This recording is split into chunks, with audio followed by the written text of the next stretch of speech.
የኢትዮጵያ ሕዝባዊ አብዮታዊ ፓርቲ ኢህአፓ እየተዘጋጀ የሚቀርብ ፍኖተ ዲሞክራሲ የኢትዮጵያ አንድነት ድምፅ ነው። ጤና ይስጥልኝ። እንደምን አመሻችሁ አድማጮቻችን። ዛሬ ሐሙስ ሚያዝያ 29 ቀን 2018 ዓመተ ምህረት ነው። የደምቢ ዶሎ ዩኒቨርሲቲ ተማሪዎች የነበሩትና በአክራሪ የኦሮሞ አሸባሪዎች የታገቱት ተማሪዎች ጉዳይ እስካሁን እልባትን አላገኘም። ብዙዎቹ ልጃገረዶች የሆኑት እነዚህ የአማራ ወጣቶች ከታገቱ ሐሙስ ሚያዝያ 29 ቀን 2319 ቀናት አለፋቸው። የወጣቶቹ ሰቆቃ ያብቃ እንበል። እስከ መቼ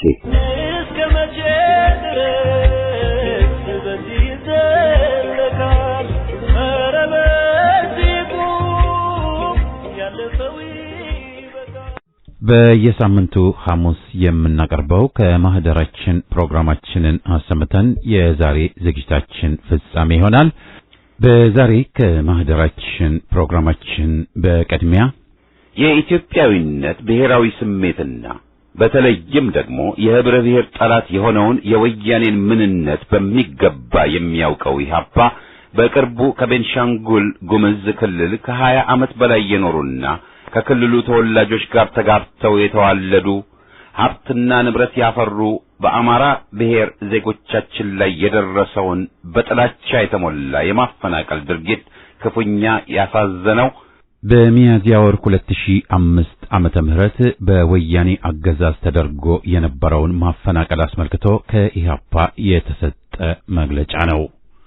በማስከተልም የተዳፈነ እሳት የጠፋ ይመስል በኢህአፓ ላይ ዘመቻው ተጧጧፈሳ በሚል ርዕስ የቀረበውን ጽሑፍ አሰምተን የዛሬ ፕሮግራማችን ፍጻሜ ይሆናል።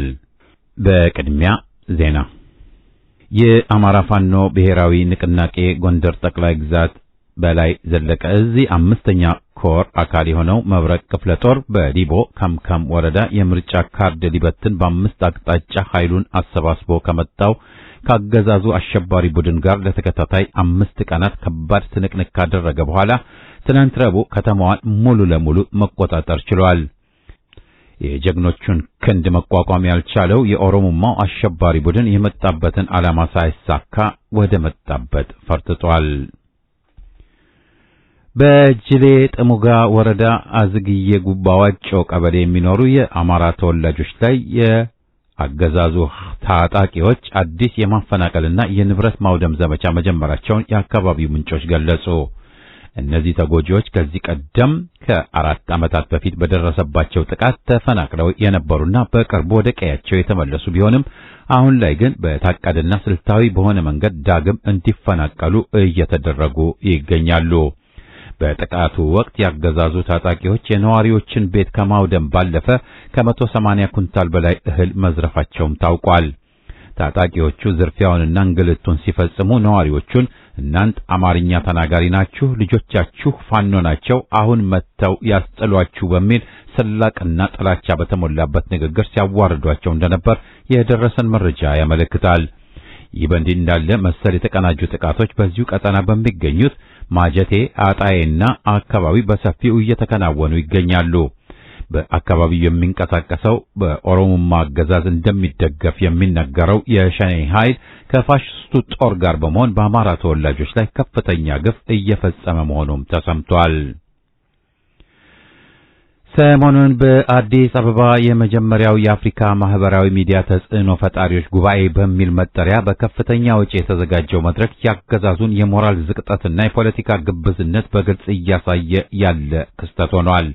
የአፍሪካን እውነተኛ ገጽታ ለዓለም ለማስተዋወቅ በሚል ሽፋን የከንቲባ ጽሕፈት ቤት በታላቅ አጀብ እያስጎበኛቸው የሚገኙት እነዚህ የልማት ስራዎች በስተጀርባቸው የሕዝብ እንባ ደምና ጩኸት የታመቀባቸው የውሸት መጋረጃዎች ሆነዋል። የሚገርመውና የሚያሳዝነው ግን አገዛዙ እነዚህን ከተለያየ ቦታ ለቃቅሞ ያመጣቸውን ተጽዕኖ ተፈጣሪ ተብዬዎች በዶላር እያባበለ የፓርኮችን ብልጭልጭ የሚያስጎበኝበት በዚህ ቅጽበት የኢትዮጵያ እውነተኛ ልጆች የሆኑት እውነቱን የተናገሩት ጋዜጠኞች በጨለማ እስር ቤቶች ተዘግቶባቸው እየማቀቁ ይገኛሉ። የኛው ታጋዮችና የነጻነት ድምጾች ለእውነት በመቆማቸው ብቻ በሽብር ተከሰው ሲሰቃዩና ቀሪዎቹም በየአገሩ ተሰደው በባዕድ ምድር እንግልት ሲገጥማቸው አገዛዙ የገዛ ዜጎቹን ድምጽ አፍኖ የባዕዳን ላይክና ሼር ለመግዛት በሚሊዮን የሚቆጠር የደሃ ሕዝብ ሀብት ማፍሰሱን መርጧል። አገዛዙ በሚያፈሰው ዶላር የሚገዙ ተጽዕኖ ፈጣሪዎች በሚፈጥሩት ትርክት የሕዝብ እውነተኛ ብሶትና የነጻነት ፍላጎት ሊቀበር አይችልም ተብሏል። ለዛሬ ያለን ዜና በዚሁ ይጠናቀቃል።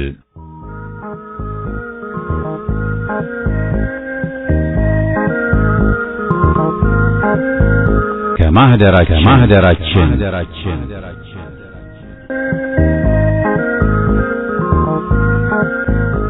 ከማህደራችን ዘወትር ሐሙስ የሚቀርብ ከዓመታት በፊት በፍኖተ ዴሞክራሲ ቀርበው የነበሩ ሀተታዎችን ትችቶችንና ጥናታዊ ጽሑፎችን ምን ብለን እንደነበር ለማስታወስ የሚቀርብ ዝግጅት ነው።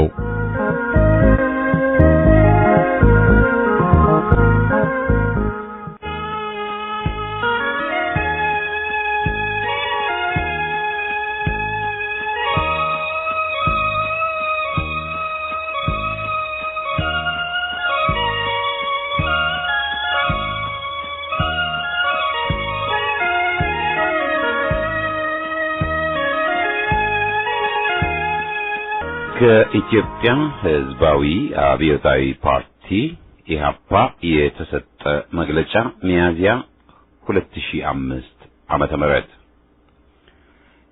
ሕዝብ ማፈናቀል የወያኔ ባህሪ ነው። ወያኔና ህብረ ብሔራዊ ኢትዮጵያ እሳትና ጭድ ናቸው።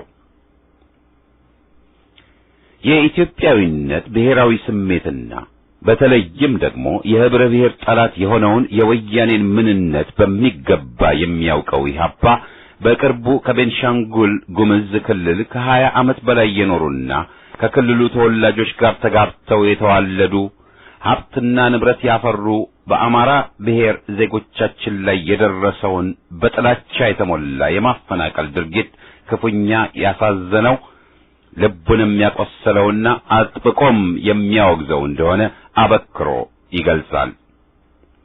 አዛውንት ሕፃናትና ሴቶች ከአራስ ያላገገሙ እናቶች ሳይቀሩ ያፈሩትን ንብረትና የዘሩትን እህል ሳይሰበስቡ በጉልበት እንዲፈናቀሉ ተደርገው በመጠለያ ቢስነት መዳረጋቸው ወያኔ ኢትዮጵያን እንደ ሀገር የማጥፋት ዕቅዱ ቀጣይ ዘመቻ በመሆኑ ለጊዜው እንዲገታ ለማድረግ እንደ ሕዝብ ባለመቻላችን ያናድዳል፣ ያንገበግባል፣ ያስመርራልም።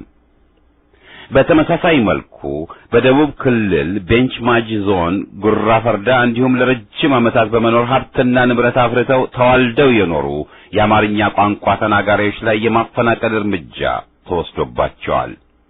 ከአፋር ከጅጅጋም በአማራው ብሔረሰብ አባላት ለዚሁ ጭፍን ጥላቻ ለተሞላበት የዘር ማጽዳት እርምጃ ሰለባነት ተዳርገዋል።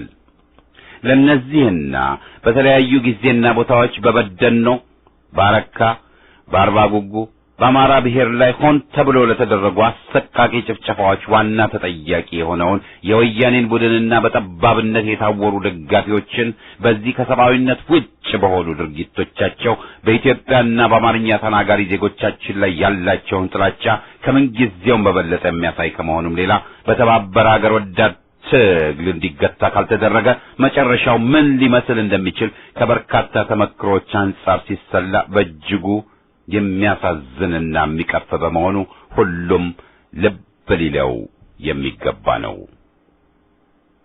በእርግጥም ሁኔታውን በጥሞና ለተመለከተና ወያኔዎች ለሚያደርጉት የማፈናቀል ድርጊቶች የሚሰጡትን መግለጫ ለሚያጠን እንዲሁም ወያኔ ራሱ የደነገገውን ሕግ ራሱ እንዳሻሚጥስና ለከፍተኛ ባለስልጣናቱ የማይሰራ መሆኑ ከግምት ሲገባ የወያኔን ሕግ አገዛዝ አንቀጾችን እያጣቀሱ እሱኑ ለመሞገት መጣር ትርጉም የለሽ እንደሆነ ግልጽ ነው። ግፍና በደል በሚያሰቅቅ ሁኔታ እንዲያርፍበት ለተደረገ ማንም ሰው በዚህም ተከላካይ የሚያጣ የድርጊቱ ሰለባ የሆነ ተበዳይ አርቆ አስተዋይነትና አሳቢነት ቦታ የሚሰጣቸው በጣም ኢምንት በመሆኑ ሌላ የትግል አቅጣጫ ለመፈለግ እንደሚገደድ መገመት የሚያስቸግር አይደለም። ስለሆነም ይህ አስጊ የሆነ ሁኔታ ከመከሰቱ በፊት በኔ ላይ አልደረሰም በሚል በተሳሳተ አመለካከት ዝምታን መምረጥ ጨርሶ መወገድ ይኖርበታል። ሂደቱ ወዴት እንደሚሄድ ግልጽ ነውና። ስለዚህም በዘረኝነት ያልተለከፈ ማንም አገር ወዳድ ኢትዮጵያዊና ለሕዝባችን ቀናኢ የሆነ ሁሉ ይህን የመሰለ አሰቃቂና አሳዛኝ ድርጊት በዝምታ ሊመለከት የሚገባው አይደለም። ይህ ብቻ ሳይሆን ድርጊቱን ከማውገዝና መግለጫ ከማውጣት ባሻገር ለድርጊቱ መቆም መፍትሄው ወያኔንና ጠባቦች የሆኑ ደጋፊዎቹን ሕገወጥ በሆነ ሁኔታ ከያዙት ከስልጣናቸው በቆራጥ ትግሉ ማስወገድ የውዴታ ግዴታ ነው በማለት አጽንዖት ሰጥተን ስሜታችንን የምንገልጸው የወያኔና የጠባብ ቡድኖች የጥላቻ ሰለባ የሆነው ኢህአፓ ይህንን ድርጊት የሚያወግዘው ለአገር ወዳዱም ጥሪ የሚያቀርበው ገና ከጥንስሱ ሁሉም ብሔረሰብ ተገነጣጥሎ በየራሱ ነጻ አገርና መንግስት ያቋቁም የሚለውን አገር አፍራሽ ፖለቲካ ወያኔ ማራመድ ሲጀምር ሂደቱ ወዴት ሊወስድ እንደሚችል በመገንዘብ አጥብቆ በመቃወምና ጠቃሚው በዲሞክራሲ መከበርና በእኩልነት ላይ ለምትመሰረት አንዲት ኢትዮጵያ መታገልን በመጠቆሙ ሲሆን ዛሬ ይህን አጸያፊ ድርጊት እየፈጸሙና እያስፈጸሙ ባሉ ጠባብ ቡድኖች በተለይም በወያኔና ሻዕቢያ በተደጋጋሚ በጦር እንዲጠቃ የተደረገው ያለ ምክንያት አለመሆኑን በሚገባ ስለሚያውቀው ነው። ይኸው ጥቃት ኢትዮጵያን በሚጠሉ ኃይሎች ሰፍቶና ዳብሮ ለኢትዮጵያ ቆመናል የሚሉ ኃይሎችም ዝምታን መምረጥና የተቆርቋሪ ስሜት ባለማሳየታቸው ውጤቱ ይኸው በጠቅላላ ኢትዮጵያ ስልት በተሞላበት አኳኋን እየተደረገ ይገኛል።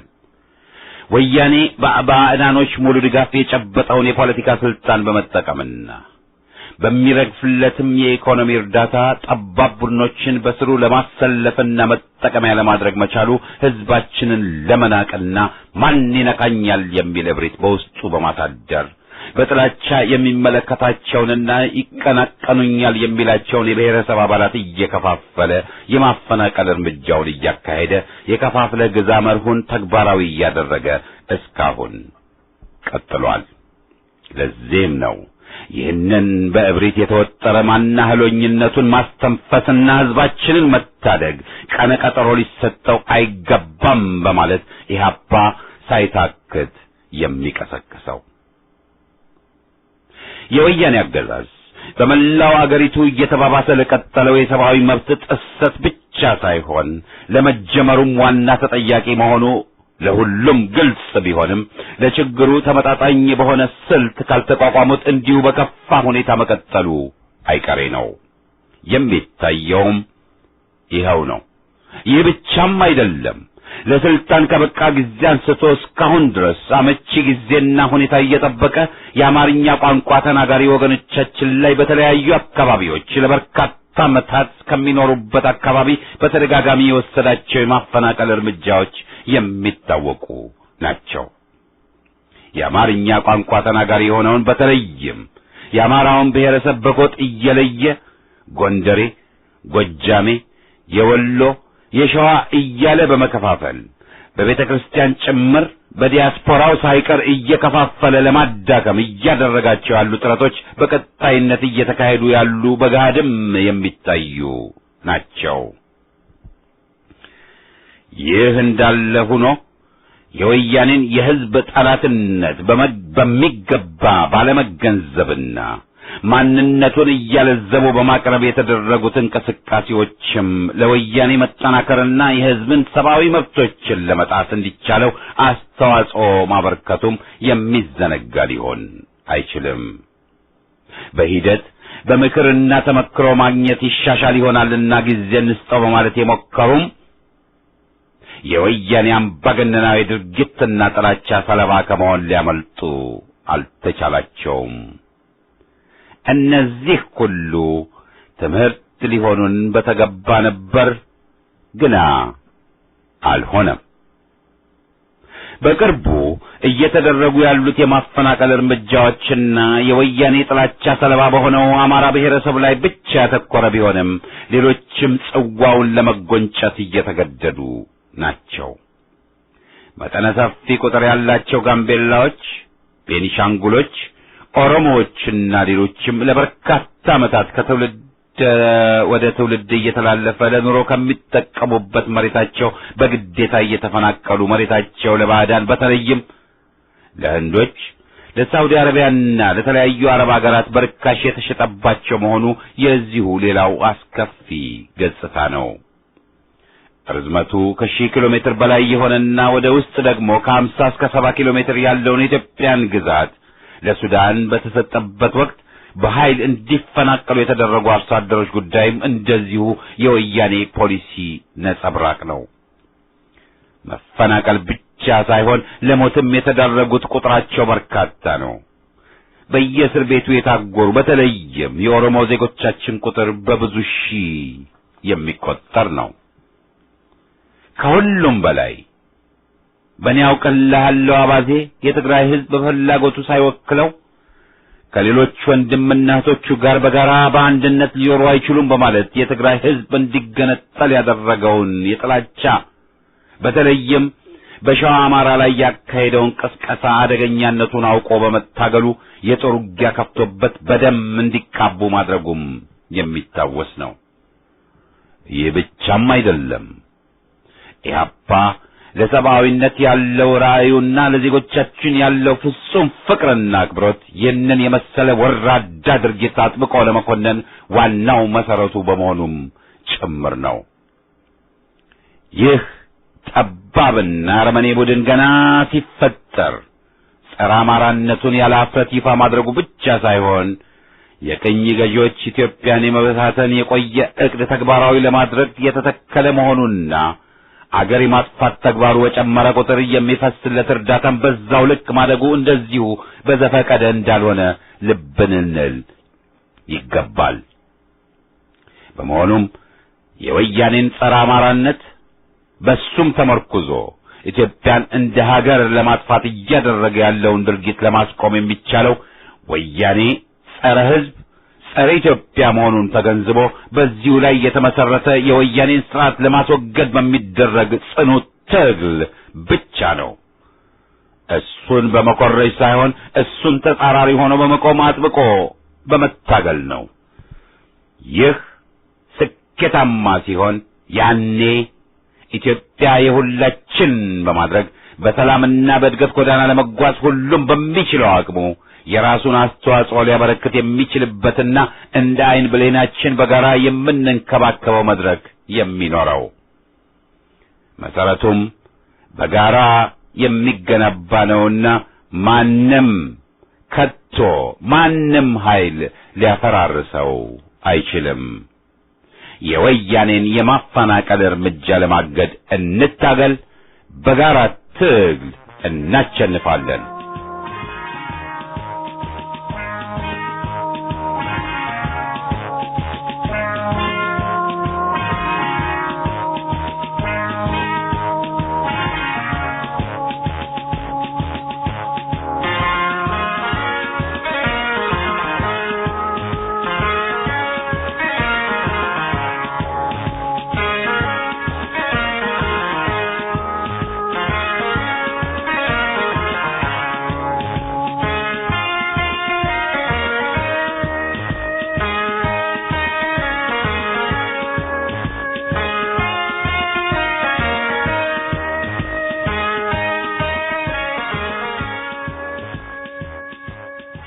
የተዳፈነ እሳት የጠፋ ይመስል በኢህአፓ ላይ ዘመቻው ተጧጧፈሳ። ኢህአፓ ጠፍቷል፣ ተኗል፣ ሞቷል በሚል ደርግና አሽከሮቹ ይደነፉ በነበረበት ወቅት እሳተ ገሞራው ኃይሉ ገብረ ዮሐንስ የምትቀጥለውን በ1983 ዓመተ ምህረት እሳት ጠፋ ይበል በሚል ርዕስ ከትቦልን ነበር። ስንቱን ፈተና አልፎ በሚያስደንቅ ትዕግስት በትግሉ ዲቁና ሆነ ቅስና ኋላም በመንኩስናው ዘመናት ከፍተኛ ደረጃ ደርሶ ሲዘጋጅ ለብቃት ዛሬ ቢያወሩልኝ አልሰማም የሻገተ ወሬ የቀመለ ድፍን አበሻ ቢቀላምድ እንዲህ እያለ ገዳሙን ትቶ ኮበለለ ኢህአፓ ቆቡን ጣለ። ኢህአፓም ትግሉን ትቶ አልከሰመ ገሞራውም በሆድ አምላኪዎችና ፈሪዎች ቢከዳም እስከ ለተሞቱ ጸረ ወያኔ ትግሉን አላቆመ። እሳት አልጠፋ አለና ታዲያ የደርጉ ሲያበቃ የወያኔ ዘረኛ ሰደድ አሁንም በኢህአፓ ላይ ተነሳ። ከቅርብ ጊዜ ወዲህ ደግሞ ጸረ ኢህአፓ ዘመቻው በየቦታው ተፋፍሟል። ለምን ብሎ መጠየቅ ራሱ የለም ተብየው ድርጅት ለወያኔ ውጋት ሆኖ መቀጠሉን አብሳሪ ነው። ወያኔ ከየህጋዊ ድርጅቶች ኢህአፓ ያላቸውን እየመነጠረ መቀጠሉ ደግሞ ምስጢር አይደለም። በአሁኑ ጊዜ ጠንክሮ የመጣው ዘመቻ በአገር ቤትም ከውጭ አገርም ነው። ከአሜሪካና አውሮፓ ወደ አገር ቤት እየደወሉና ገንዘብ ሞልቷልና ገላ ሰደው ለሰዓቶች የሚያወሩት የወያኔ አዳናቂዎች በኢህአፓና በአመራሩ ላይ ሰፊ ሐሰትን እያሰራጩ ናቸው። ውሸትን በተመለከተ ገሞራው በዚሁ የግጥም መጽሐፉ የሚከተለውን አስፍሮ ነበርና መጥቀሱ ጠቀሜታ አለው። ነገረ ውሸት በዓለም አቀፍ ደረጃ ጭምር የሚያውደለድል ችግር እንደመሆኑ በዘመናችን የነገረ ልቦናን ሳይኮሎጂስቶችን ምሁራን እንዳጦዘ አለ። የነገረ ሐሰትን ውስብስብ ባህሪና የመነሻው ጥቅንጥቁንም ሊመረምሩት በተነሱ ቁጥር የራሳቸውንም አእምሮ ሳይቀር እንዳናወዘው አለ። ሐሰት በጊዜ ይዘት አንጻር ስሉስ ወቅቶችንም ይጠቀምባቸዋል። በመሆኑም የጊዜ ገደብ አያውቅም። በሬ ወልዶ ነበር፣ በሬ እየወለደ ነው፣ በሬ ይወልዳል በሚል የቱልቱላ ጥሩምባው ስላለፈው ይወሸክታል። በአሁኑም ጣቃውን ይቀዳል፣ በወደፊቱም ላይ ይቀጥፋል። ውሸት በሁለንተናው ጸረ ሐቅ ነው። በግለሰቦችም ሆነ በማህበረሰቦች ኑሮ ውስጥ የድክመት ሽንቁር ቀዳዳ ፈልጎ በመግባት አሊያም ለስላሳ የህይወት ክፍሎችን ሰርስሮና ሰርጎ በመግባት ያላፈረሰው ትዳር፣ ያልናደው ንብረት፣ ያልመዘበረው ወዳጅነት አይገኝም። ሌላው ቀርቶ እንደ ፍቅር ባለው ትልቅ የስሜት ወዳጃዊ ግንኙነቶች ውስጥ ጣልቃ ገብቶ ሱክ በማለት ፍቅረኞችን ጭምር ሲያናቁር ቆይቷል። ልባዊ ዝምድናን ፈጥረው ትዳርን ያህል ባለቃል ኪዳን ውል መስርተው ንብረት አደርጅተው ወልደው ከብደው ለዘመናት ተከባብረው የኖሩ አባት እናቶችን ሳይቀር ውሸት በመሃላቸው ገብቶ በማናወጽ የሞቃት ራራቸውን በማተራመስ እንዳልነበር ሲያደርገው በተደጋጋሚ ታይቷል። በዚህ አጸያፊ ተግባሩ በየማህበረሰቡ አባላት ሁሉ እርኩስ ውሸት ሲወገዝና ሲኮነን ኖሯል። የጥቅሱ መጨረሻ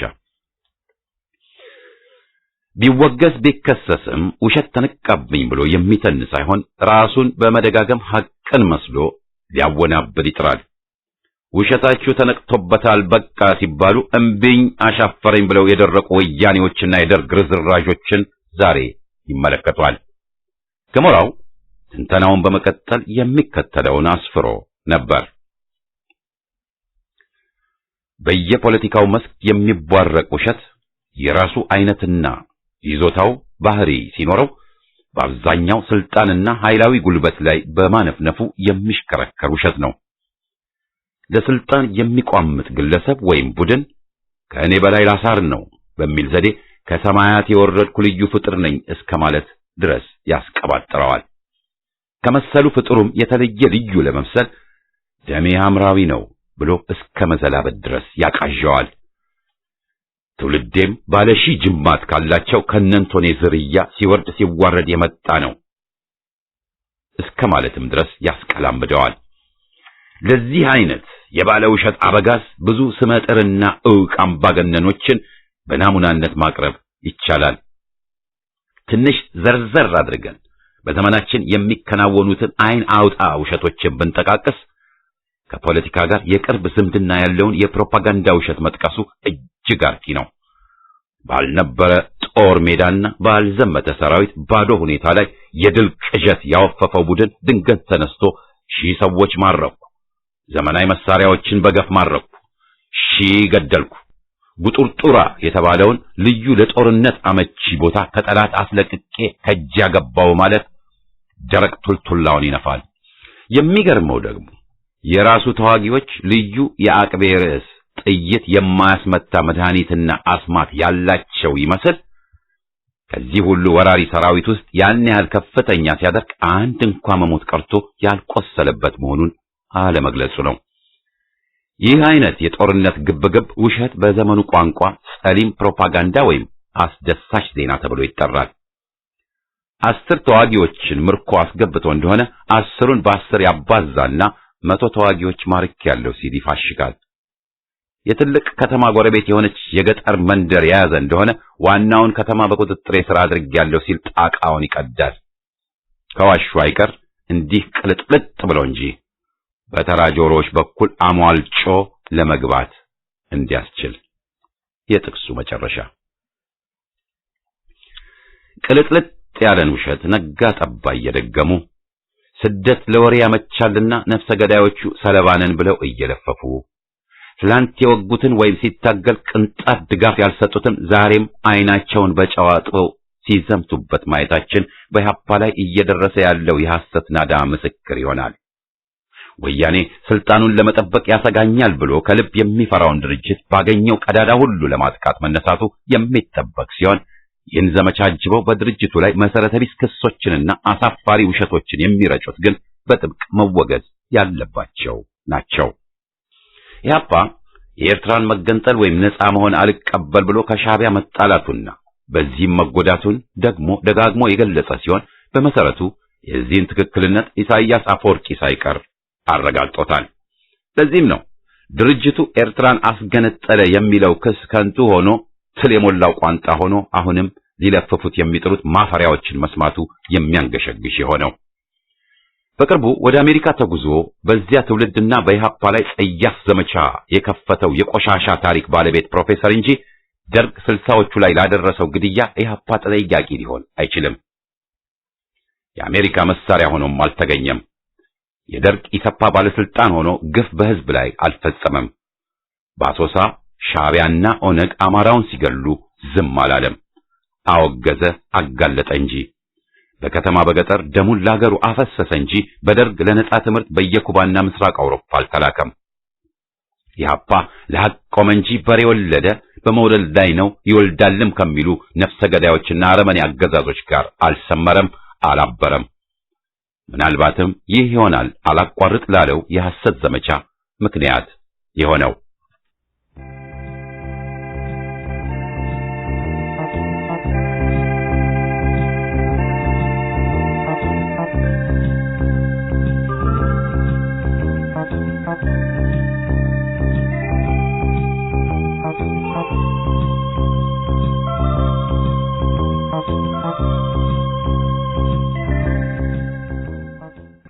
ክፍል 2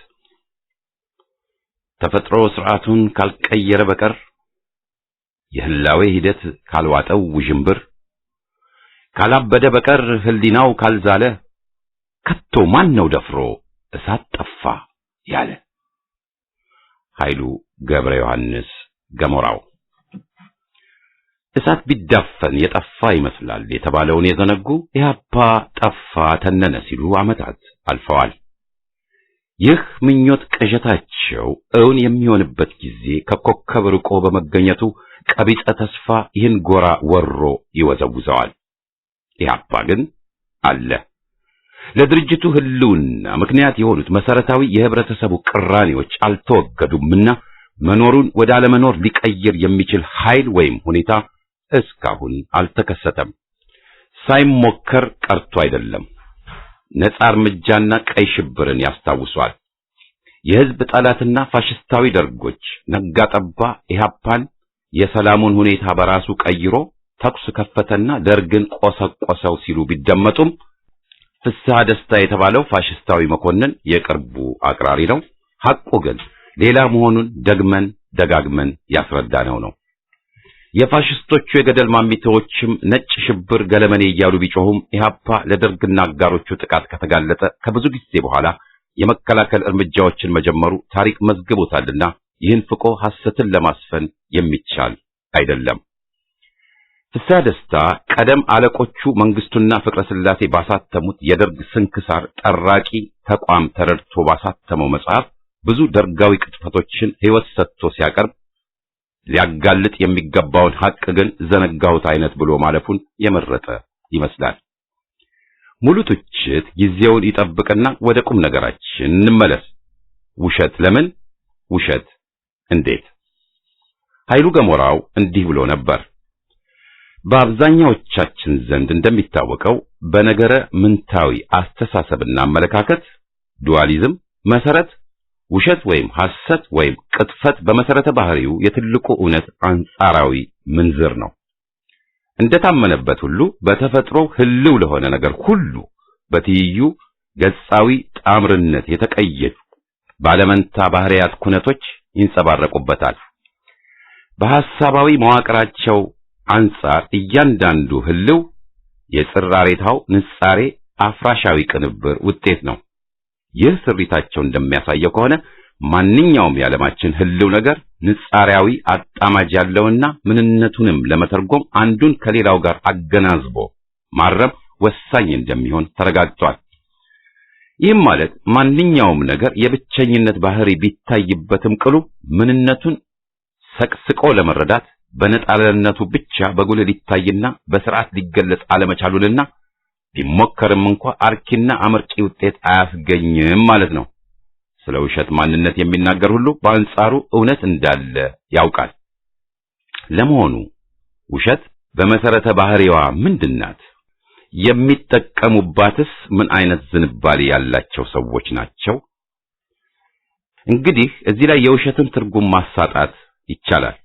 ውሸት፣ ሐሰት ወይም ቅጥፈት በመሰረቱ በመንፈስ የደከሙ ሰዎች ራሳቸውን ብቻ ለመጠበቅና ለማዳን በበላባይነት ስሜት የሚሻፈፉ ወራዳዎች የሚጠቀሙበት የማታለያ ዘዴ ነው። ስለሆነም ከሞራል ከኤቲክስና ከእተራ የእውነት ዲሲፕሊን አፈንግጠው በወጡ ሰፍሳፋ ሰዎች በየዕለቱና በየአጋጣሚው የሚፈጸምና የሚከወን የተራ ብልግና ምናብ ነው። በስነ ልቦና ጥናት እንደተደረሰበት ከሆነ ደግሞ የራስን ፍጹም መውደድን ብሎም ስለ ግል እኔነት ብቻ ከሚያስብ ህሊና የሚፈነጠቅ የሰዎች ሞራላዊ ድክመት ስርጭት ነው። በመሆኑም ፍቅረ ርዕስ ጎልቶ የሚታይባቸው የባሰ እበላባይ ሰዎች ኢሞራላዊ ህሊና ነጸብራቅ ነው። ከእንዲህ አይነት ሰዎች የሚመረት ውሸታዊ ምርት በባህሪው ጸረ ሐቅና ጸረ ሞራል ነው። ሐሰት በዚህ ትርጉሙ የመተማመን፣ የመከባበር፣ የመወዳጀት፣ የመፈቃቀር፣ የመተሳሰብና የመሳሰሉትን በጎ ባህሪያት ጸርና ተቃራኒ መሆኑ ግልጽ ነው። በርቱ ይሁን በኢርቱ በጠቅላላ የበጎ ስነ ምግባራት አባላት ሁሉ ደመኛ ጠላት መሆኑም ይታወቃል። ውሸትም እንደፈለገው ተዘርሮ ለመተኛት የእንጭጭ ህሊናዎች አልጋነት ይመቸዋል። በተለይም በጥራዝ ነጠቅነት የሚማጻደቅ የልሳን ምሁር ነኝ ባይ ባጋጠመው ወቅት ተንኮለኛው ውሸት አንዴ ተጣብቆ እስከ መጨረሻው አይለቀውም። የጊዮርጊስን መገበሪያ ይበላ እንዲሉ እንደዚያው አይነቱ ሰው ላያ ውሸት መንደላቀቂያ ሶፋው ነው። የጥቅሱ መጨረሻ። ይህ በገሞራው ከዓመታት በፊት የተጻፈ ትችትና ማብራሪያ ዛሬ ያሉትን ጸረ ኢህአፓ ዋሾች አሳምሮ ይገልጻቸዋል። ያ ኢህአፓን ከወለደው ጀግና ትውልድ በፊት የነበሩና በሕይወት ካሉት ምሁራን አንዳንዶቹ የዚያን ጊዜ ክስረታቸው ምስክር ይህ ድርጅት ነውና መኖሩን መባጀቱን ከቶም አይፈልጉትም። እንኳን ንጉሱን ይማጠኑ የነበሩት ቀርቶ ተራማጅ ነን ብለው ሊመጻደቁ የጣሩትም ቁርጥ ቀን ያውም ለስለስ ብላ ስትመጣ ሸብረክ ማለታቸውን ያ ትውልድ ታዝቧልና አይወዱትም። ሕዝቡ አልነቃም። ገና ሁለት ትውልድ አልፎ ምናልባት ይነቃ ይሆናል እያሉ ሲዳዱም የነበሩትን ሕዝብን አደራጅቶ ታሪክ የማይረሳው ትግል አስተባብሮ በማታገሉ ሕያው ምስክር ነው ለክስረታቸው፣ ለባዶነታቸው። ስህተታቸውን የተቀበሉ ሲኖሩ፣ ሌሎች ደግሞ በቂመኝነት ትውልዱ ላይ እስካሁን ይዘምታሉ። ዋሾች የሐቅን ምስክሮች ሊወዱ አይጠበቅም። ከነዚህ ቦከኖች አንዱ ለንጹህ ዜጎች መገደል ሁሉ ቢያንስ በሁለት አገዛዞች ተጠያቂ ሆኖ ሳለ ዛሬም መድረክ ይዞ ያን ትውልድ የሚወነጅለውና በተለይም ኢህአፓ ላይ ያነጣጠረ ዘመቻ አጃቢ የሆነው ለዚህ ነው። ኃይሉ ገሞራው ጊዜ ፈጅቶ ስለ ውሸት የጻፈው ውሸት አገር አጥፊና ትግልንም አደናቃፊ መሆኑን ጠንቅቆ በማወቁ ነው። በኢህአፓ ላይ በየአቅጣጫው የተከፈተው ጸያፍ የሐሰት ዘመቻ የሚያሳየው ይህ ድርጅት ቅዠታቸው መሆኑንና ያደናቅፈናል ብለው ስጋት እንዳላቸውም ነው። እርኩስ ትብብር በደርግም በወያኔም ሊፈጠር የቻለውና ይህንንም ባዕዳን ደጋፊ ሆነው የተገኙትም አለ ምክንያት አይደለም። ቀደም ደርግ ወያኔን አስታጥቆ ኢህአፓና ኢድህን ሊያስጠቃ ሲፈራገጥ ዋና ባለጉዳይ የነበረው ፍስሐ ደስታ ወደ ወያኔ ጠቅልሎም ሊከዳ በሚል 3 ጊዜ በምስጢር ከወያኔ ጋር መገናኘቱን መለስ ዜናዊ ራሱ መናገሩን መስካሪዎች አሉ። ባይገልጸውም ደርጎችና ወያኔዎች ሲያብሩ የመጀመሪያቸው አይደለም። ይህንንም በስፋት የምንመለስበት ይሆናል። መረጃው በእጅ ነውና የፋሽስቶችን ወንጀል በተናጠልም ሆነ በጋራ ኢትዮጵያን ሉዓላዊነቷን በሚያሳጣ መንገድ ለፈረንጅ ያደሩትን ጉዳት በህዝብ ላይ ያደረሱትን ሁሉ የታገላቸውና የሚያውቃቸው ይህ ድርጅት በመሆኑ በጠላት ተፈርጆ መጠቃቱ ለነሱና ለጌቶቻቸው ወሳኝ ጉዳይ ነው። በኢህአፓ ሰራዊት ላይ የብተና አደጋ ሲደርስ ይህን በመጠቀም ድርጅቱ እንዳያንሰራራ ማድረግ ይገባል፣ ይቻላል በሚል እነ ሟቹ ደረጀ ደሬሳ ያስገቡት ማመልከቻ በዚህ መሰረትም CIA አሜሪካ በሱዳን ተባባሪነት የወሰዱትን እርምጃ የምንረሳው አይደለም። ይህ ሙከራቸው ከሽፎ ድርጅቱ ሲቋቋምና ሰራዊቱን በአዲስ ሲጠናከር በድንገት ለመምታት ሱዳን አሜሪካና ሻዕቢያ ተባብረው በጦር በጭልጋ በቋራ ሊያጠቁት ሞክረው ድባቅ መመታታቸውም የሚታወስ ነው። ኢህአፓ የኢትዮጵያ ነውና መቼም ቢሆን መች ለሱዳንም ለአሜሪካም አገርን አልሰጥ ብሏልና ከሻዕቢያ ሸበጥ ወይም ጫማ ስር ወድቆ አልተዋረደምና ሁሉም እንዲጠፋ የሚረባረብበት ጠላት ሆኖ ቆይቷል። ዛሬም የተለወጠ ቅንጣት ነገር የለም። ብዙ $100,000 እየፈሰሰ ያለው ይህንኑ እርኩስ ተልእኮ ከግብ ለማድረስ ነው። ይህ ሁኔታም ድርጅቱን ሊያኮራው የሚገባ ነው። ወደ ገሞራው ስንመለስ ደግሞ የሚከተለውን ቁም ነገር እናነባለን። እቅጫውን ተናግሮ ከመሸበት ያድረዋል ብለው ሲናገሩ ኢትዮጵያዊ ብሂልነቱ ካንጀት ነው። ከዚህ አባባል ሐቀኝነት የተነሳ ብዙ ጊዜ ብሂሉን የሚጠቀሙበት ስለ አንድ ጉዳይ እውነትነት ከተናገሩ በኋላ እንደ ማሳረጊያ አድርገው በመሐላነት ደረጃ ነው። የሐቅን ክብርና የሐሰትን ክስረት ለማስረዳትና በየትውልዱ ዘመን በከፍተኛ ጥንቃቄ ለማስተማር የቀድሞዎቹ ብዙ ተናግረዋል። ከነዚሁ ብሂሎቻቸው ውስጥ እውነት ያድናል፣ ውሸት ግን ይገላል፣ ውሸት ይዳርጋል ለሞት፣ ውሸትንና ቅራሬን ሽምጥጥ ነው፣ ውሸታም ሰው ማስታወሻው ጣቃ ነው፣ የዋሸን ክፉ እሳት ባፉ፣ ከከብት ቀበኛው ከሰው ወሬኛው፣ ዘባራቂ ይወዳል መራቂ የመሳሰሉት በብዛት ይገኛሉ። የኢትዮጵያው የፍትህ የፍርድና የርትዕ ተቋሞች ሁሉ መሰረተ ህንጻቸው የቆመው የውሸትን ቅጥፈታዊ ባህሪ በማጋለጥና ተገቢ የቅጣት ዋጋውን ለመስጠት ነው። በመሆኑም የባህላችን አከርካሪ አጥንት የእውነትንና የሐቅን ህልውና እንደ አምድና ምሰሶ ደግፎ እንዲኖር የተዋቀረ ስሪት ነበረው። ይሁን እንጂ በፍርድ ቤቶች መድረክ ላይ በየጊዜው የሚፈሉ ውሸት በቀል ዳኞች የእውነትን ፍትሃዊ መንገኒቅ በሙስና እየጠመዘዙ ለውሸትና ለሐሰት የመዶር እድል ሲሰጡ ኖረዋል። ይህም ኢፍትሃዊ ተግባራቸው በማህበረሰባችን አባልነት ላይ ተጽዕኖ በማድረጉ የነገር ሐሰት ዘር በየትውልድ መካከል ሲሰራጭና ሲራባ ለመኖር ምክንያት ሆነ። ዛሬም በተለያየ መልኩ በልዩ ልዩ የህብረተሰብ ክፍሎች ውስጥ ነገር ሐሰት እንዳንሰራራ አለ። የጥቅሱ መጨረሻ እውነቱ ሲነገር ውሸት ማንሰራራት ሳይሆን አልፎለት ነግሶብናል ማለቱ ተገቢ ነው። ቢያንስ የደርግና የወያኔ አገዛዞች ስረ መሰረታቸው ውሸትና ቅጥፈት ነው። ደርግ ትውልድን ፈጅቶና መትሮ አገሪቷን ለወያኔ አመቻችቶ ሲያስተላልፍ የዜጎችን ባህል፣ ስነ ስርዓትና ቆራጥነትን አዳክሞ ነው፣ ፍርሃትን አንግሶ። ይህን አመቺ ሁኔታ የተረከበው ወያኔ ደግሞ ጎጠኝነትን ዛሬ ተቃዋሚ በሉን በሚሉት ሙሉ ድጋፍ አከለበትና ወያኔን ልጆቼ በሚሉት ታገዘና ህዝብን ከፋፈለው። አልባሌ ልምዶችንም አሰራጨ። ግለኝነት መረን ልክ አጣ። ከአገር በፊት ሆድ አብጦ አለሁ አለ። ውሸት ቢላዋን ሰራችብን። ሐቅ ተናጋሪዎችና ለአገር የሚቆሙ ውጉዝ ከማሪዎስ ተባሉ። ስንቶቹ ጀግኖች በደም የጻፉት አኩሪ ታሪክ ተፍቆ ከሃዲና ባንዳዎች፣ ሆዳሞች፣ ጠባቦች፣ ቀጣፊዎች በሞላ መድረክ ላይ ሊርመሰመሱ ቻሉ።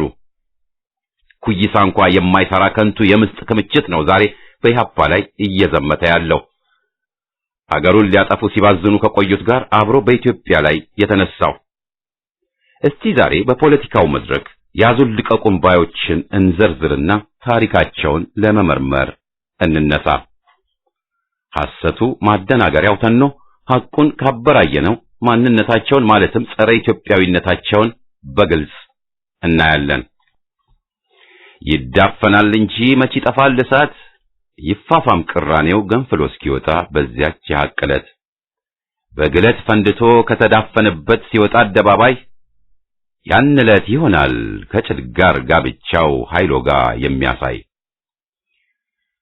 ባይገባው ነው እንጂ እሳት ተፈጥሮ ከሱ ሞት በኋላ ይኖራል ሲያቃጥል የፋሽስት ጭራሮ።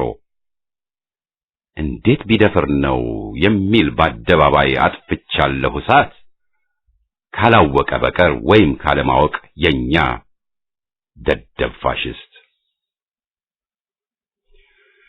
ከኢህአፓ አንጻር የሚከተለውን ጫና ሰጥተን ማቅረብ እንፈልጋለን። ትናንት መስርቶ ነገ ተነገ ወዲያ ያልጠፋ ድርጅት ኢህአፓ ነው። ያውም ስንት ጥቃት ደርሶበት 44 ዓመት ትግል ቁጥር ድርደራ ሳይሆን የጽናት ምስክር ነው።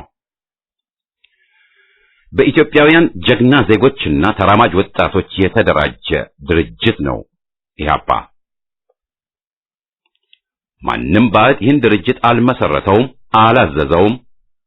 ትናንትም ዛሬም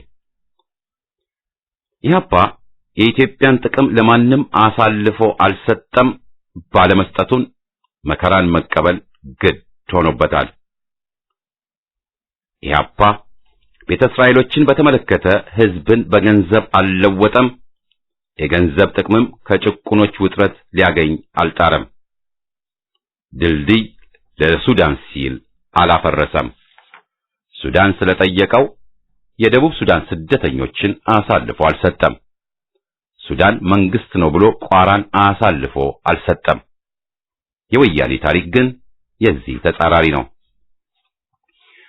ኢህአፓ ከህዝብ ጠላቶች ጋር አላበረም፣ ስልጣን አልተካፈለም፣ ቃል ኪዳኑን አልካደም። ኢህአፓ እንዲያውም ከልክ ባለፈ ለቀቅተኛ ተባለ እንጂ የተቃወመውን በዚህ ምክንያት የተነሳ አልገደለም። ለዚያድ ባሬ ለጋዳፊና ለሻዕቢያ መቼም አልተጎነበሰም። ትናንትም ዛሬ ድርጅታዊ ነጻነቱንና የኢትዮጵያን ሉዓላዊነት አሳልፎ አልሰጠም።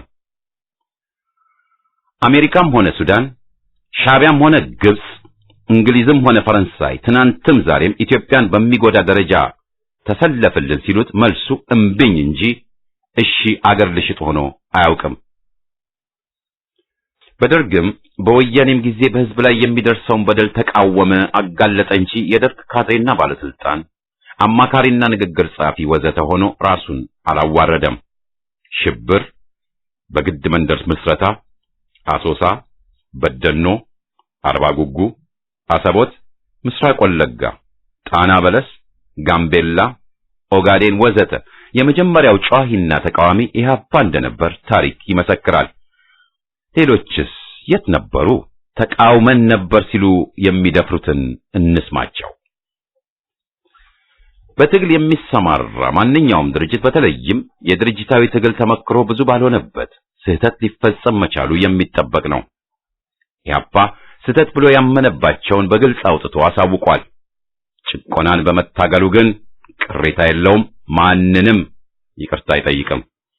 ከአረመኔው ደርግ አብረው የቆዩና ወደዱም ጠሉም የወንጀሉ ተባባሪ የነበሩ ወያኔ ለስልጣን ሲገባ የሚያጨበጨቡና አብረውት በበደሉ ፍርፋሪው የደረሳቸው ለመለስ የሰገዱት ወይም ዋና ወያኔ የነበሩት ሕዝብ ሲፈጅ ሲወገር ድምጻቸው ሳይሰማ ዓመታት ያለፈና መሰሎቻቸው ዛሬ ግልብጥ ብለው ኢህአፓን ሊከሱ ሊወነጅሉ ቢነሱ ቢዋሹ ቢቀጥፉ ሐቅን ሊቀብሯት የሚችሉ አይደለም። ኢህአፓም ሲገፋ መከላከልን በተመለከተ ግዴታው ሲሆን ተመክሮም አለውና ሂደቱና ውጤቱ ለዋሾቹ አመቺ እንደማይሆን ግልጽ ነው። ባልተናገሩ ባላፈሩ ነው። ታሪክ የተረሳ መስሏቸው በኢህአፓ ላይ በወያኔ የታጀበ ዘመቻ የከፈቱት ሁሉ ማፈሪያቸው ገና መጀመሩ ነው። ወያኔ ላይ እናተኩር በሚል ቅኝት ለመመራት ብንጥርም ጥቃት ሲበዛ የሰማዕት ስምና ታሪክ በዝቃጮች ሲጠቃ ዝም ብለን የመቀበል ልምዱ የለንምና ሁሉም ኢህአፓ በያለበት ባለችበት ድርጅቱን እንዲከላከሉ መጥራቱ አስፈላጊ ሆኗል። መከላከል በሁሉም መስክ ባለምንም ቸልተኝነት። ይህም ጽሑፍ ይህን ግዳጅ ሊያሟላ ቀጣይ ይሆናል። ይቀጥላል።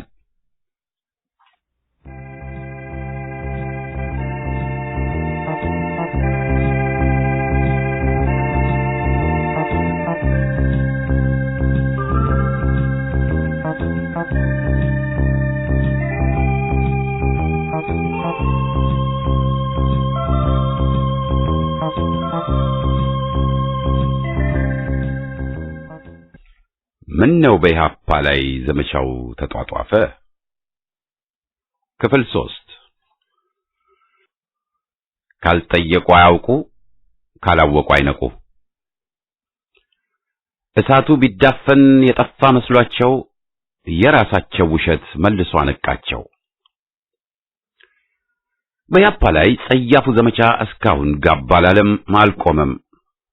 የዚህ ዋናው ምንጭ ወያኔ ቢሆንም በህዝብ ማጥፋት ወንጀል የተጨማለቁትም ንስሐ በመግባት ፈንታ ቀደም ሊያጠፉት ሞክረው ያቃታቸውን እሳት አሁንም ሊዘምቱበትና ሊያጠፉት ተነስተዋል ማለት ይቻላል።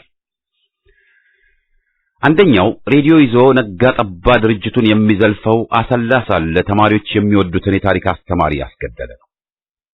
ሌላው ያራጁ መላኩ ተፈራ ቀኝ እጅ የነበረ የጌታውን ደርግ ጋዜጣ አዘጋጅና የኢሰፓ ተጠሪ ሆኖ የሰራ ነው። ለሻዕቢያ ወያኔ ያደሩም ድረገጾች ባለቤቶችም አሉ። ነፍሰ ገዳዩ ፍስሐ ደስታም አሁን ብቅ እያለ ነው። የተቃዋሚ ድርጅት መሪ ነኝ የሚልም ቀይ ሽብርተኛ ኢህአፓን ያጠቃል። የደርጎች ብቅ ማለት እየታየ ነው። የአረመኔው መንግስቱ የደም ብዕር ውጤት ለህትመት ሲበቃ ይሄው አታሚ ሁለተኛውን ቅጽ ለማውጣት ደፋ ቀና እያለ ነው። በነፍሰ ገዳዩ ፍቅረ ስላሴ የውሸት ጥራት ሲታጀብ የአረመኔው አገዛዝ ቁንጮች ፀሐያችን ወጣች አይነት ጉራ መጀመራቸው በአደባባይ እየታየ ነው። መድረክ አጣባዋል። ኢሳይያስ ኢትዮጵያን ይወዳል ይሉናል። ኢህአፓ ጸረ አማራ ነበር፣ ብዙዎችንም ጨረሰ ወዘተ ብለው ይጮሁብናል። የገማ የገለማ ውሸቶችን እያደሱ ለአዲስ ትውልድ ሊግቱም ጥረዋል። ፍስሐ ደስታ በጻፈው ለምሳሌ በዓለም የሰራተኞች ቀን በየቀበሌው የደርግ ታጣቂዎች ከሺህ ያላነሱ ሰላማዊ ወጣቶች የገደሉትን አምኖ ይቅርታ በመጠየቅ ፈንታ ለወንጀል ተጠያቂ ተገዳዩን ኢህአፓ ሊያደርግ ሞክሯል። ሌሎች አያሌ ክሶችን በራሱ ላይ ሳይሆን በድርጅቱ ላይ ደርድሯል። ሐቁ ሲፈተሽ ግን እርምጃ ውሰዱ ብሎ በብዙ ሰነዶች ላይ ፊርማው የሚገኘው የዚሁ አውሬ ኮሎኔል ነው።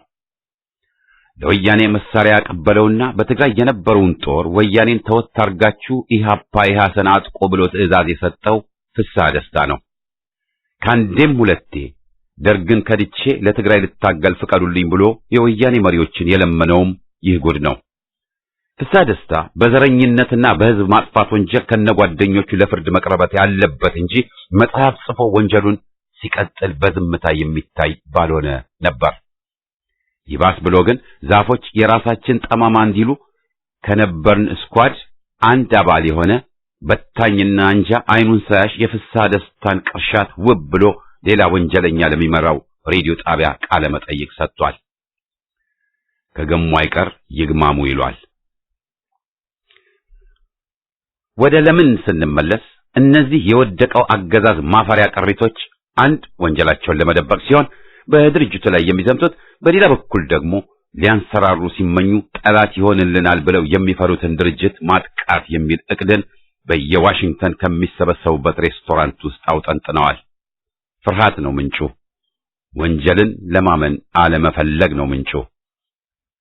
ከዓመት ዓመት ራሱን እያጋለጠና በቅሌት አዳፍን የሚመታው ግለሰብ ለምሳሌ ለስልሳ የደርግ ሰለባዎች መገደል ምክንያት መሆኑንና ሌሎችንም ጥፋቶቹን ይህ ድርጅት ስለሚያውቅበት ሀ ብሎ ዋሽዋፉን ሲከፍት ኢህአፓ ያ ትውልድ ብሎ ማውገዙ ቀንቶት ዓመታት አልፈዋል። ይህ ታሪክ አበላሽና ሌሎችም ቢሆኑ ላለፉት ጓደኛቸው፣ ላሉት መምህራቸው፣ ለሚመጡ ነብያቸው ሊሆኑ አይችሉም፣ አልቻሉምም። ያለፈውም ያለውም መጪውም ትውልድ የሚያወግዘው እንጂ ቆሻሻ ታሪክን ድበቃ የነበረን የቡከን ሕይወት ለመሸፈን ደርጉ የሕዝብን አብዮት ድል ቀምቶ ስልጣን ሲይዝ ለሹመት ከአሜሪካ መመለስን ለማስረሳት ለወያኔም ማደርን ለመሰወር የሚጥሩ አሉ። ለዚህም የደም የመስዋዕትነት ሐውልት ሆኖ የቆየውን ድርጅት ማጥቃት ይፈልጋሉ። አልጠፋ ያለው እሳት መጥፋት አለበት በሚል ቅዠት ናላቸውን ያዞራሉ። ኢህአፓ ጠፍቷል ብለው ራሳቸውን ለማሳመን ያጓራሉ። እሳቱን ለማጥፋትም የውሸት ጎርፍን ይለቃሉ። ይህ ነው እየታየ ያለው። እንደሚፈሩትና ሊፈሩትም እንደሚገባ የሚያውቀው ኢህአፓ ደርግ ኢሰፓ ሲያንሰራራ እጁን አጣጥፎ የሚያይ አይደለምና ይታገላቸዋል። ወንጀለኞቹንም ከዚህ በፊት ወያኔ ላይ በማተኮር ቸል ብሎት የነበረውን ትቶ የማጋለጡን ዘመቻ አጠናክሮ የሚቀጥልበት ይሆናል። በብሔረሰብ ድርጅቶች ጀርባ የሚደበቁትን ሳይቀሩ እርቃናቸውን ያስቀራል። ይህ ሊያምኑት የሚገባ ቃል ነው።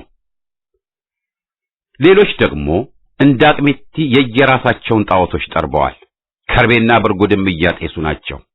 ማንዴላ፣ ሌዲ ሊበርቲ፣ ቆራጡ ፕሮፌሰር፣ አዋቂውና አስተማሪው ፕሮፌሰር ወዘተ እያሉ የሌላቸውን ማንነት እያከናነቧቸው ለባሾቹም ባያምርባቸውም በደስታ ተቀብለው ቆጥ ያወጡና ትግሉን ሲበድሉ ቶሽ ረጋ በሉ፣ ያልሆነውን ሆነ አትበሉ፣ ተክለ ሰውነትን ህልውና አትስጡ፣ ለበሰ አሸበረቀ ያላችሁት ራቁቱን ነው፣ ግብዝነትን ብልህነት አታድርጉ ሲባሉ ወቃሹን ውጉዝ ከማሪዎስ ወይም ቆሻሻ የነካ እንጨት ያደርጋሉ።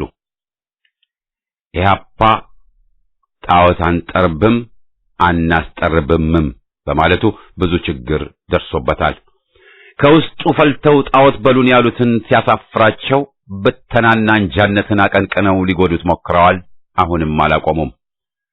ከበስተውጭ ያሉት ደግሞ አስመሳይ ታጋዮች፣ ፈሪዎች፣ የወያኔና የባዕድም ቅጥረኞች ብሎም ስለተቸ ያውም እንደነሱ በተራና ጸያፍ የባለጌ ስድብ ሳይሆን በለሆሳስ በስነ ስርዓት እንዳበደ ውሻ ቦጫቂ ጥርሳቸውን ሰደውበታል። ጣዖት ጠረባና አገራድን ትግል አብረው ሊሄዱ የማይችሉ በመሆናቸው የጉልበት በሽተኛን ዳገት ውጣ ማለቱ ስህተት በመሆኑ ባሩድ ሳይሸተው የሚፈረጥጠውን የጦር መሪ ለማድረግ መነሳት በራስ ላይ ጉዳት ማምጣት በመሆኑም የስህተት እርምጃና ተክለሰውነት ግንባታን ድርጅቱ ተቃውሟል፣ ወደፊትም ይቃወማል። ወደኋላ መለስ ብለን ጣዖት የተጠረበላቸውና ኢህአፓ የተቻቸው መሪና አዋቂ ተብዮች ዛሬ የት ናቸው ብለን ብንመረምር ድርጅቱ የወሰደው አቋምና እርምጃ ትክክል መሆኑን እንገነዘባለን። ኢህአፓ ሶስት ጨቋኝ አውሬ አገዛዞችን ሳይፈራና ግንባሩን ሳያጥፍ የታገለ በመሆኑ በከንቱ ነጋ ጠባ ምንጫጩበትን የታሪክ አተላዎችና ነፍሰ ገዳዮች ሊፈራ አይጠበቅም። ተስፋ ያልቆረጠ መነኩሴ ምናኔል ሲሄድ ሴቲቱን ይሰናበታል የሚባልባቸው ናቸውና ይንቃቸዋል። ተንኮለኛን አርቀህ ቅበረው ነውና ግን ሁሌም በዝምታ አያልፋቸውም። በኢህአፓ ላይ ዋናው አዝማች ወያኔ ነው። ይህ ለወያኔ አዲስ አይደለም። ገና በናቅፋ ሲመሰረት የጀመረው ነው። እስከ ዛሬም የሚቀጥለው አሁንም ኢህአፓ ጠላቱ በመሆኑ ነው። ድርጅቱም በኩራት ጸረ ወያኔ መሆኑን ያምናልና በዚህ ላይ የሚደረግ እሰጥ አገባ የለም። ወያኔ ገና ሲመሰረት ትግራይን የመገንጠል መርሃ ግብር ይዞ ሲነሳና የሸዋ አማራን ሰይጣንነት ሲያሰማን ኢህአፓ ተቃውሞታል። ዛሬ ጸረ ወያኔ ነን ብለው የሚምሉ ግን ወያኔ የታጋይ ምሽት ብሎ ሲነሳ በተለይ በአሜሪካ ገንዘብ አዋጪ እንደነበሩ አንዘነጋም።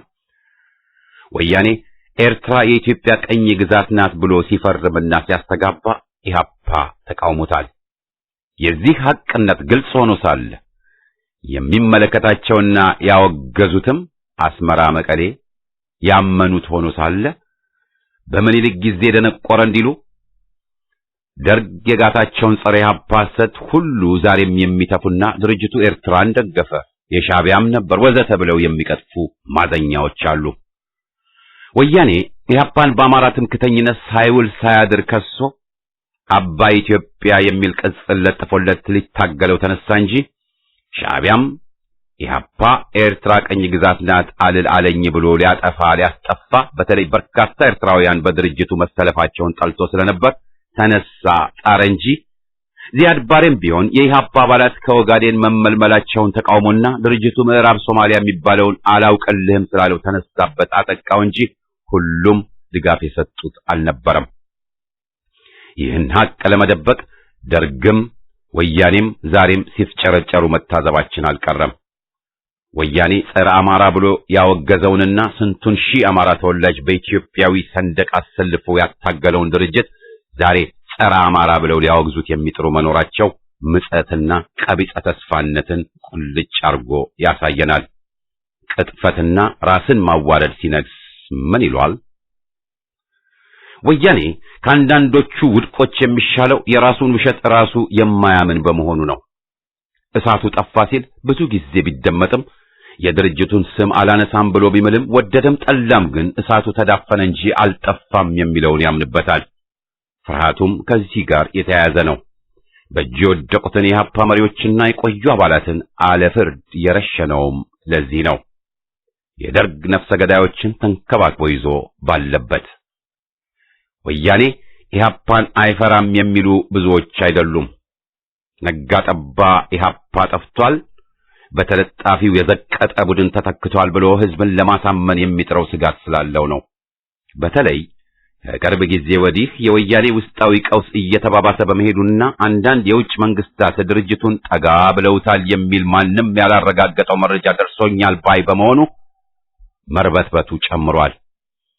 ለቅጥረኞች በጸረ ኢህአፓ ዘመቻ ጠንከር ብለው እንዲገፉ ያዘዘ ሲሆን መረጃ የሚለውንና ድርጅቱንና መሪዎቹን ያስጠቃል የሚለውንም ዘርዝሮ አሽክሟቸዋል። በድርጅቱ መሪዎች ላይ የተከፈተውን ለከት አልባ የስም ማጥፋት ዘመቻ ያጤኗል።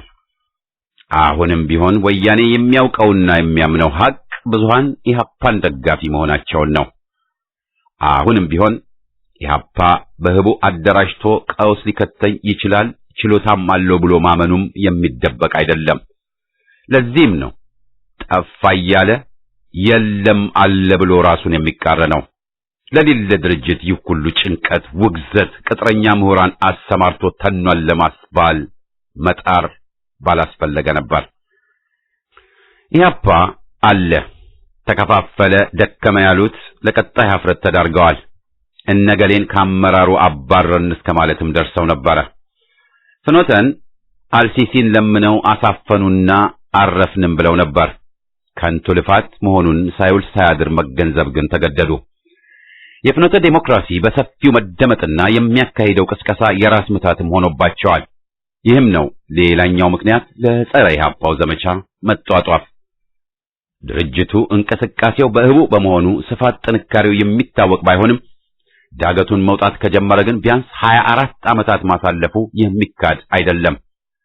ወያኔ ስልጣን ሲይዝ ጀምሮ በትጥቅ ትግልም ይህን ጉድ ከኢትዮጵያ ለማስወገድ ዝግጅቱን ቀጠለ፣ አጧጧፈ እንጂ ከወያኔ አልተለጠፈም፣ በወያኔ አልተሾመም፣ ሰላማዊ ህጋዊ እያለ ራሱንም ህዝብንም አላደናገረም። ለኢትዮጵያ አንድነት ግንባር ኢአግ ምስረታ እና ትግልም መሰረት ሆኖ መስዋዕትነትን ከፍሏል። ትግል ሲባል ግን የኢትዮጵያን ሕዝብ ጥቅም በማስቀደምና በራሱ ወሳኝነት ነውና ከማንም ተለጥፎ ወይም ለኢትዮጵያ ጠላቶች የመስገድ አማራጭን አልወሰደም።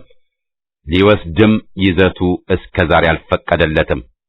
እስቲ አፉን ሞልቶ ይህን የሚል ድርጅት ብቅ ይበልና እንስማው። የኢህአፓ ህልውና እንደ ኤልቪስና ቱፓክ ሞተ አለ ክርክር የሚገባበት አይደለም። የወያኔና መሰሎቹ ጫጫታ ራሱ በቂ ምስክር ነው። አንዳንዶች በፖለቲካው መስክ ምሁር በሉን ቢሉም መሀይም ናቸውና የድርጅቱን ረጅም ዓመታት ህልውና እንደ መርገብ ሊያቀርቡ ሲጥሩ ይታያሉ። ድርጅቱ ይህን ሁሉ ዓመታት ያ ሁሉ ሽብርና ጥቃት ደርሶበት ይህ ነው የማይባል ዘመቻን ችሎ ክህደትን ተቋቁሞ የሰርጎ ገቦችን ጥቃት መክቶ አሁንም ህልው ሆኖ መቀጠሉ የሚያስመሰግነው ነው። ስንቱ ድርጅት በሉኝ ባይ በተመሰረተ በአጭር ዓመታት የሚጠበቀውን የ15 ደቂቃ ዝናን ካገኘ በኋላ ከሰመ። አለን ብለው ቀፎ የሆኑ ቡድኖች አሉ፣ ከቁጥር የማይገቡ። ኢህአፓ ግን አለው ሲል አፍአዊ ሳይሆን መዋቅሩንና ግዳጁን ጠብቆና ባለው አቅምም እየተንቀሳቀሰ ነው። ህልውናው ደግሞ ለመኖር ምክንያት ስታጣ ሌሎችን ለማበሳጨት ኑር በሚል ሳይሆን ማበሳጨቱን ማስመስጋኝ ነው። ሲመሰረት የገባውን ቃል ኪዳን ለማክበርና ትግሉንም ከግብ ለማድረስ ነው። የተዋቀረ ሙያተኛ አሰራርን የሚያውቅና ሊያስተምር የሚችል ከትምክህትም ሆነ ጠባብነት መራቅ ያመነበት የሆነ በጉባኤዎችና ስብሰባዎች ራሱን የሚገመግምና ቃል ኪዳኑን የሚያድስ በውጭ አገራት ቢሮዎች ከፍቶ የሚሰራ ለዓመታትም ወደ አገር ቤት የሚያስተላልፍ ሬዲዮ በራሱና በአባሎቹ ጥረት የሚያካሂድ ድርጅት ነው። ከሁሉም በላይ ግን ድርጅታዊ ጥቅምን በገፍ ሊያገኝ እየቻለ የአገር ጥቅምን ሉዓላዊነትን መቼም ቢሆን መች አሳልፎ ያልሰጠ ነው። እስቲ ሌሎች ይህን ያክል ታገልን፣ ለማንም ሳንሰግድ ኢትዮጵያን አስቀድመንና ሉዓላዊነቷን አክብረን ይበሉ። ኢህአፓ ዓላማው ድብቅ አልነበረም። መፈክሮቹ ግልጽና ህዝባዊ በመሆናቸው የህዝብን ሙሉ ድጋፍ አግኝቷል። ኢህአፓን በትዝታ መልክ ማቅረብ የሚፈልጉም ቢያንስ የኩራትና የደስታ የቆራጥነትና የጀግንነት ትዝታ መሆኑ አያጠራጥርም። መሬት ላራሹ፣ ስልጣን ለጭቁኑ ህዝብ፣ ዴሞክራሲ ለሰፊው ህዝብ፣ ሉዓላዊነት ለኢትዮጵያ፣ የህዝብ እኩልነት ይረጋገጥ፣ ብሔራዊ ኢኮኖሚ ይገንባ ወዘተ በሚል ታገለ እንጂ የማንንም የግል ሆነ የብዙ አምባገነን ስርዓት ለማምጣት ደሙን አላፈሰሰም። በከሸፈ ፕሮፌሰር በሉኝ ባይ አጋፋሪነት ድርጅቱ ለስልጣን ታገለ ብለው በክስ መልክ ለሚውገረገሩ ትናንትም ዛሬም መልሱ ታዲያ የማንን ጎፈሬ ለማበጠር ነበር የሚል ይሆናል። ትግል ለስልጣን ነው፣ ከጨቋኞች ቀምቶ ህዝብን ወሳኝና ፈላጭ ቆራጭ ለማድረግ። ኢህአፓ ለግል ስልጣን ቢቋምጥ ኖሮማ ከመጣው ጋር እየተሞዳሞደ እንደ ሌሎቹ ለባዕዳን እያደረ የሆነች ስልጣንን ባለቤት ሆኖ በህዝብ ላይ በተጫነ ነበር። ለሀገርና ለህዝብ ብሎ ያካሄደውን ክቡር ትግል ታሪክ ይመሰክርለታል። ከወያኔ ጋር በብሔር ጥያቄ፣ በኤርትራ ጥያቄ፣ በዲሞክራሲ ጥያቄ ያካሄደውም ትግል በጽሑፍ የሰፈረ ነው። የመድበለ ፓርቲ ስርዓትን ምንነቱን ብቻ ሳይሆን ቃሉንም ለወያኔ ያስተማረው ኢህአፓ ነው። ማለትም በጸረ ወያኔው ትግል ከተሰማራ ብዙ ዓመት አልፏል። ለአማራውም ለሌላውም የኢትዮጵያ ህዝብ ተቆርቋሪነቱ ደርግ ሲወድቅ ወይም ከ1997 ምርጫ በኋላ የጀመረ አይደለም። ድህነት ወንጀል አይደለም። ገባርነት ያብቃ፣ መብት ይከበር፣ የሴቶችና የሕፃናት መብት ይከበር፣ ሙስሊሞች አይበደሉ፣ ነጻ ትምህርት ለሁሉ መሰል መፈክሮች ያንድ ክፍል ብቻ አልነበሩም። ተራማጅ ወጣቶችስ ረሃብን በማጋለጥ የነበራቸው ሚና የሚካድ ነው። ላባደርና ሰርቶ አደር ስንልም ማንንም ህዝብ የሚያገል አልነበረም። ካላወቁ አይነቁ ነውና እየተነገረ አልሰማ ማለት ራስን የሚያስገምት ነው። እየነገርናቸው እያረጉት ዋዛ፣ ቅሌትን አፍቅረው ውሸታቸው በዛ ማለቱን ብናቆም ምንኛ ደስ ባለን ነበር። ይቀጥላል።